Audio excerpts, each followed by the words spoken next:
Good morning. It's April 2nd, and this is your daily brief in science. Here's everything you need to know. A volcanic eruption has begun near Grindavik on the Reykjanes Peninsula in southwest Iceland as of April 1, 2025 at 6:30 a.m. This has prompted authorities to evacuate the popular tourist destination, the Blue Lagoon, due to safety concerns. Rescue teams in the area have reported feeling tremors, raising fears of ground fissures opening within Grindavik, although 8 residents have chosen to remain in their homes. The Icelandic Meteorological Office has warned that an eruption is likely to occur imminently, following an intense earthquake storm that indicates heightened volcanic activity. While there has been a decrease in surface activity, underground seismic movements and magma movements continue, suggesting the potential for new volcanic fissures to open in the region. Authorities are particularly concerned about the possibility of lava breaching a protective wall north of Grindavik, which could change the flow of lava and pose risks to local infrastructure. Forecasts indicate that winds may shift, potentially carrying volcanic gases northeast towards Reykjavik, located about 25 miles from the eruption site. As of April 2nd, thousands of earthquakes have been recorded in the region, underscoring ongoing geological instability. The Icelandic Meteorological Office has raised the hazard alert level for Grindavik, which has a population of around 3,000 residents, to the highest risk level due to the eruption.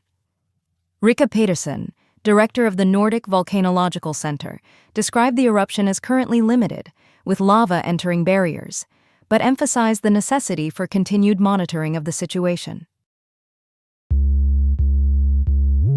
Nivetha Gunasilan, a doctoral candidate in biomedical engineering at Penn State University, has been awarded a pre-doctoral fellowship from the American Heart Association, valued at over $60,000.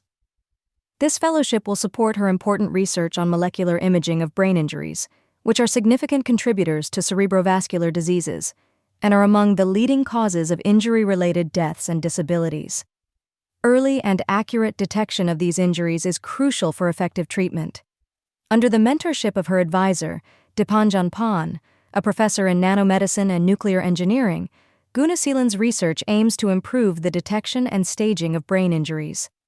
She has developed a novel imaging technique called spectral photon counting (CT), which uses nanoparticles to identify biomarkers that are released in the brain following injuries.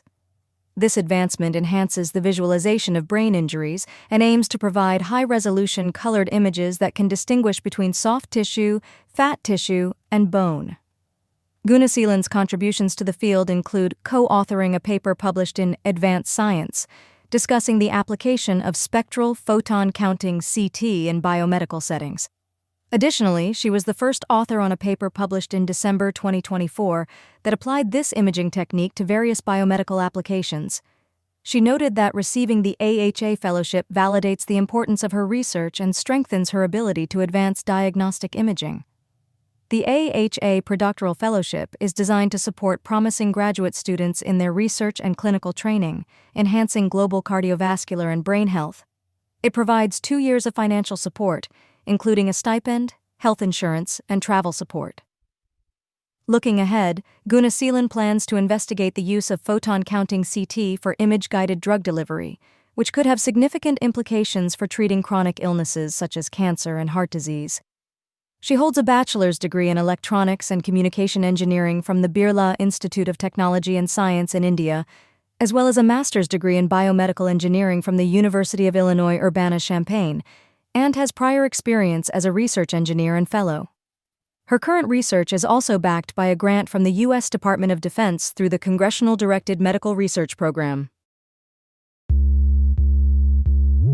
A groundbreaking study has emerged from southwest China revealing the discovery of quina-scrapers, a type of Middle Paleolithic stone tool. This finding suggests that ancient East Asians were innovating during this era, paralleling their counterparts in Europe and the Middle East. Previously, quina-scrapers were believed to be exclusive to Europe and the Middle East, which led to misconceptions regarding the technological capabilities of East Asians during the Middle Paleolithic. The excavation at Longtan, led by researchers Hao Li and Qijun Ruan, has dated these artifacts to approximately 50,000 to 60,000 years ago, aligning them with their usage in Europe during the same period. Analysis of the Longtan site revealed an environment akin to quina sites in Europe, characterized by open forest grassland and a cool, dry climate. This may have influenced the tool-making practices of the ancient inhabitants. Microscopic studies confirmed that the quina-scrapers were used for scraping and cutting soft materials, evidenced by distinct wear patterns. The identity of the toolmakers remains uncertain, as no human remains or DNA were recovered.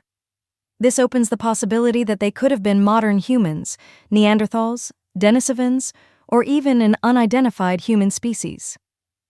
The discovery raises critical questions about whether the quina tools were introduced by visitors from Europe or developed independently by local populations.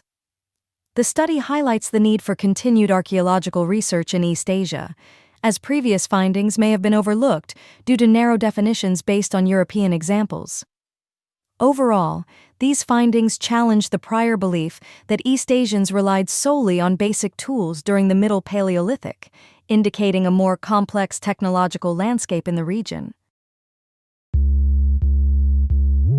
A recent study has uncovered alarming levels of PFAS or per- and polyfluoroalkyl substances in household dust from homes near a fluorochemical plant in Cumberland and Bladen counties, North Carolina. Conducted by researchers from the Gen X exposure study, the findings reveal that over 75% of dust samples contained 6 specific PFAS compounds linked to chemours, with higher concentrations found closer to the facility. The researchers suggest that contaminated air from the chemours plant significantly contributes to the PFAS contamination in household dust, alongside possible water and produce contamination. PFAS, often termed forever chemicals, are synthetic substances associated with severe health issues, including cancer and liver damage. Previous investigations have also detected elevated PFAS levels in local wildlife, raising concerns about broader environmental exposure. The study found that more than 90% of tested homes had high levels of various PFAS compounds, including trifluoroacetic acid, commonly linked to refrigerant breakdown. In response to this contamination crisis, state regulators have mandated chemours to extend PFAS testing to an additional 150,000 homes across 6 counties.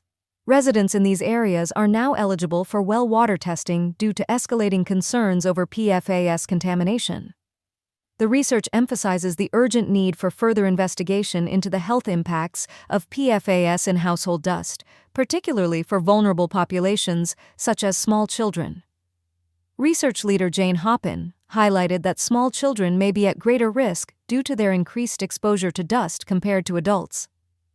Notably, the study also found that dust concentrations of 6-PFAS significantly decreased with increasing distance from the fluorochemical plant. A recent study published in Nature Physics sheds light on the fascinating behavior of stentor, a unicellular organism that can grow up to 2 millimeters long. This research reveals that stentors exhibit cooperative feeding behavior, opting to remain in colonies when food is abundant, but transitioning to individual foraging when resources dwindle. This survival strategy mirrors human behavior in times of scarcity, showcasing a remarkable adaptability. The study details how these dynamic colonies enhance their feeding efficiency by generating stronger water vortexes when clustered together, leading to improved prey capture. Mathematical modeling indicates that stentors frequently change neighbors to optimize feeding flows, a behavior described as a form of promiscuity that enhances their collective food intake. Interestingly, weaker stentors benefit more from collaboration compared to their stronger counterparts, oscillating between partners in a manner reminiscent of the phrase, she loves me not." The research also highlights that current stentor colonies consist of genetically distinct individuals, offering valuable insights into the evolution of multicellularity. This study emphasizes a crucial phase in evolution where single cells formed temporary colonies for mutual benefit, without committing to permanent multicellularity. It underscores the significance of physical conditions and predator-prey interactions in the evolutionary journey toward multicellular life on Earth. Researchers propose that physical forces, rather than solely chemical interactions, may have played a key role in shaping the evolution of multicellular organisms. Despite their cooperative tendencies, stentor colonies are temporary and can disperse easily, raising questions about the evolutionary advantages of such transient associations. Lead author Shashank Shekhar, a biophysicist at Emory University, notes that the cooperative behavior of stentors challenges the long-held belief that complex behaviors are exclusive to multicellular organisms. The findings illustrate how these single-celled organisms can create a higher flow of water around them, facilitating the intake of bacteria and algae. This has been your daily brief in science. To read more about these stories, follow the links in the episode bio.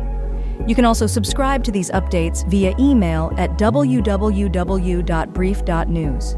For more daily podcasts about the topics you love, visit brief.news/podcasts. Tune in tomorrow. We'll be back with everything you need to know.